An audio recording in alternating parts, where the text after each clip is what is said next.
50대 초반 맞벌이 교사 부부 10억 아파트 처분 후 귀촌했지만 결국 다시 도시로 돌아온 사연. 이제는 내려놓고 살자. 아마 은퇴를 앞둔 50대라면, 아니 40대 후반만 돼도 한 번쯤은 이런 말을 진지하게 해봤을 겁니다. 아침마다 출근길에 막히는 도로, 끝이 없는 업무와 인간관계, 퇴근해도 쉬는 것 같지 않은 일상. 그러다 문득 자연 속에서 한가롭게 사는 자신의 모습을 상상하죠.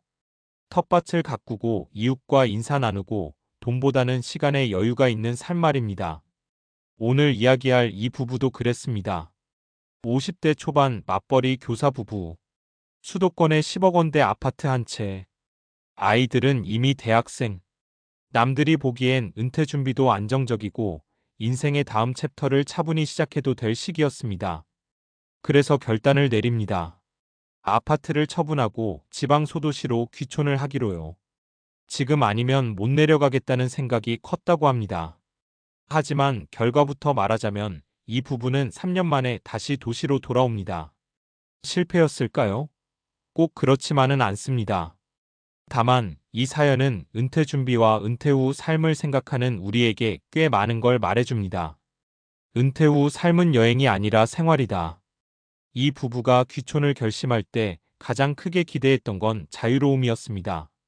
출근 시간에 쫓기지 않고 불필요한 인간관계에서 벗어나고 돈보다 삶의 질을 중시하는 생활. 문제는 이 모든 상상이 비일상의 기준에서 만들어졌다는 겁니다. 처음 6개월은 정말 좋았다고 합니다. 아침에 새소리로 눈 뜨고 마을 카페에서 커피 마시고 텃밭에서 상추를 따고. 그런데 1년이 지나자 상황이 달라졌습니다. 매일이 똑같아지기 시작한 거죠.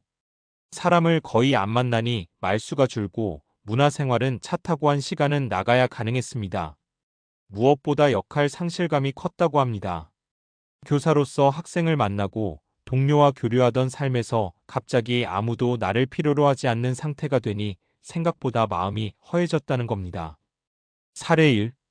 이 부부와 비슷하게 50대의 조기 은퇴 후 전원 생활을 시작한 또 다른 부부가 있습니다.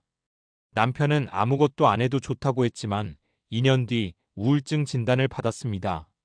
일은 힘들었지만 자신이 사회에 속해 있다는 느낌 자체가 정신 건강에 얼마나 중요한지 그제야 알았다고 하더군요. 돈보다 무서운 건 예상 못한 지출. 귀촌하면 돈이 덜 들 거라고 생각하는 분들 많죠. 이 부부도 그랬습니다. 아파트 팔아 현금도 넉넉했고 생활비도 줄어들 거라 봤습니다. 그런데 현실은 달랐습니다. 의료 인프라가 가장 큰 문제였습니다. 부부 모두 큰 병은 없었지만 50대 중반으로 접어들며 병원 갈 일이 잦아졌습니다. 작은 병원은 믿음이 안 가고 큰 병원은 도시로 나가야 했죠. 교통비, 시간 비용이 만만치 않았습니다. 집 유지비도 예상 밖이었습니다.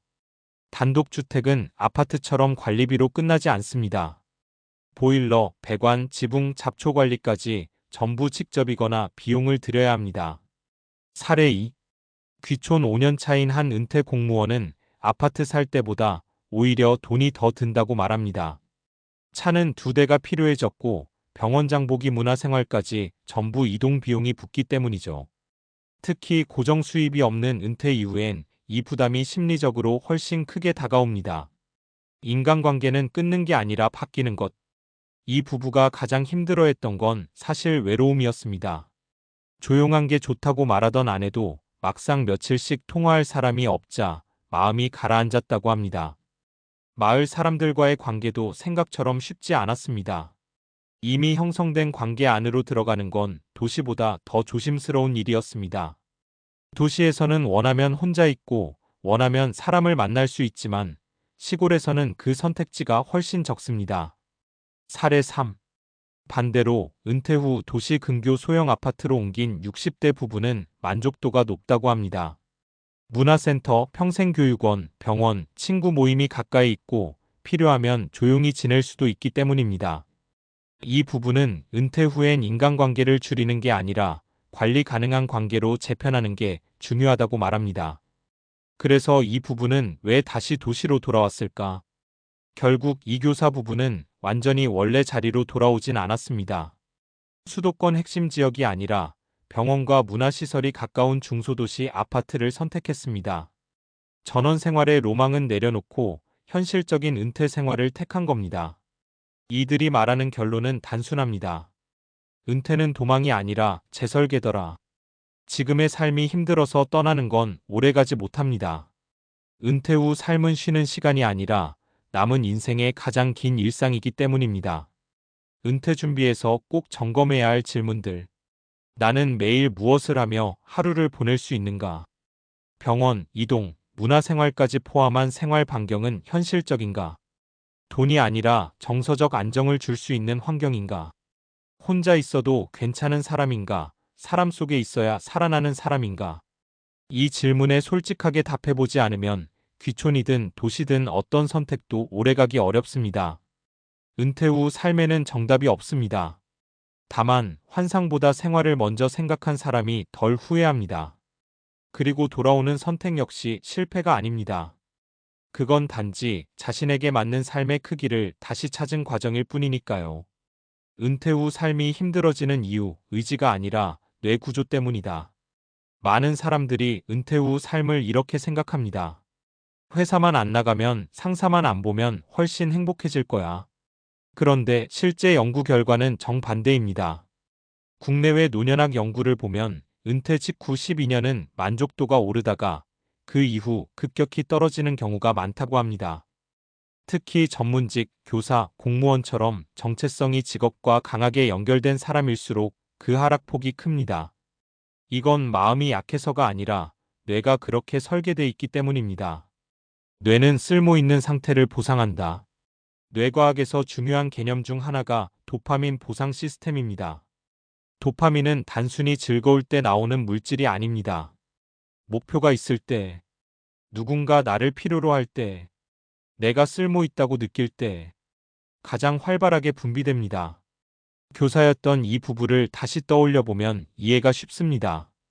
수십 년 동안 학생을 가르치고 평가받고 인정받으며 살아왔죠. 그런데 은퇴와 동시에 그 구조가 한 번에 사라진 겁니다. 아무리 자연이 좋아도 아무리 돈 걱정이 없어도 뇌는 이렇게 묻습니다. 그래서 오늘 나는 뭐 했지? 누가 나를 필요로 했지? 이 질문에 답이 없으면 뇌는 무기력과 불안을 신호로 보냅니다. 이게 바로 은퇴 후 우울감의 핵심 원인 중 하나입니다. 인간은 자유보다 리듬에 더 강하게 반응한다. 우리는 자유를 원한다고 말하지만 실제로 뇌가 편안해하는 건 예측 가능한 리듬입니다. 기상시간, 식사시간, 움직임, 사람 만나는 주기. 이게 일정할수록 뇌의 스트레스 호르몬인 코르티솔 수치가 안정됩니다.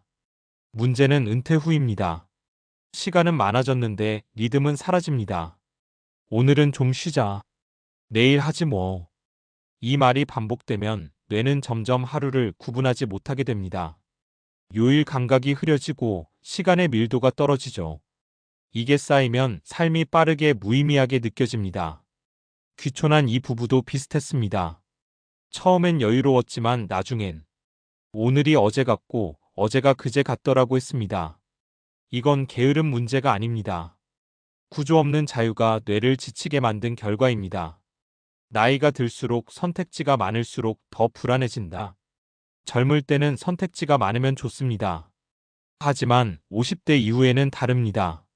심리학에서는 이를 선택 과부하 초이스 오버로드라고 부릅니다. 나이가 들수록 뇌는 복잡한 결정을 부담스러워합니다. 그래서 오히려 선택지가 많을수록 피로해지고 결정 자체를 미루게 됩니다.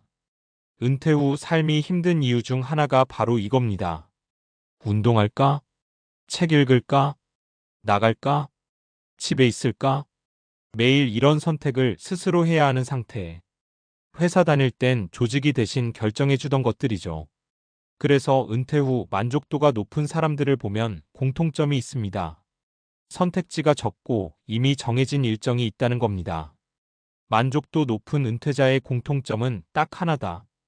은퇴 생활에 잘 적응한 사람들을 분석한 연구들을 종합하면 성공적인 은퇴의 조건은 의외로 단순합니다. 돈이 아주 많아서도 아니고, 시골에 살아서도 아니고, 성격이 특별히 긍정적이어서도 아닙니다. 공통점은 딱 하나입니다. 은퇴 전부터 은퇴 후의 역할을 준비했다. 주 23회 고정된 활동이 있고 누군가와 정기적으로 만나고 나를 설명할 수 있는 문장이 직업 말고도 있는 사람. 나는 학교 교사였다가 아니라 지금은 일하는 사람이다라고 말할 수 있는 상태. 이 차이가 은퇴 후 삶의 질을 완전히 갈라놓습니다. 다시 그 교사 부부 이야기로 돌아가면 이 부부가 도시로 돌아온 이유는 단순히 불편해서가 아니었습니다. 자신들의 뇌와 성향에 맞는 구조가 필요했기 때문입니다. 도시로 돌아온 뒤 아내는 평생교육원에서 강의를 시작했고 남편은 주 3회 독서 모임을 운영합니다. 수입은 크지 않지만 삶의 밀도는 다시 살아났다고 합니다. 이들은 말합니다. 은퇴 준비는 통장이 아니라 내 하루를 설명할 수 있는 문장을 준비하는 거더라.